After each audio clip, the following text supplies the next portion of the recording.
রমতুলি Islamic ওয়ার্ল্ডে আপনাদের স্বাগতম। এক বনে থাকত এক গরিব খরগোশ। সে ছিল সাদামাটা আর খুবই শান্ত স্বভাবের।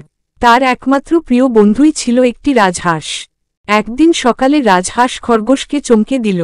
খরগোশ সেদিন ঘুম থেকে উঠে দেখে তার প্রিয় রাজহাঁস একটি সোনার ডিম দিয়েছে। তা দেখে খরগোশ তো পুরো অবাক। আলহামদুলিল্লাহ, এত চকচকে একটি ডিম দেখে খরগোশটি খুশিতে লাফাতে লাগল। এরপর থেকে রাজহাঁস প্রতিদিন একটা করে সোনার ডিম দিতে লাগল। খরগোশ সেই ডিম বিক্রি করে অনেক গাজর কিনে ফেলল। নিজের ছোট ঘরটাও সুন্দর করে সাজাল। কিন্তু তারপর খরগোশের মনে আরও লোভ জাগতে থাকল। সে ভাবল, রাজহাঁস যেহেতু প্রতিদিন ডিম দিচ্ছে, তাহলে ওর পেটে কত ডিম আছে।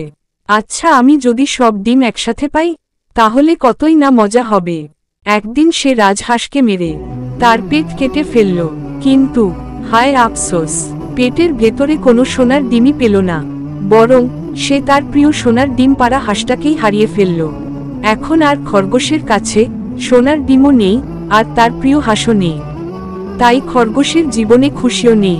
এখন শুধু লোভী খরগোশ বসে বসে আফসোস করে, হায় আফসোস, কেন এত লোভ করলাম। শিক্ষণীয় কথা, লোভে পাপ, পাপে সর্বনাশ। বেশি চাওয়ার ফল কখনো ভালো হয় না।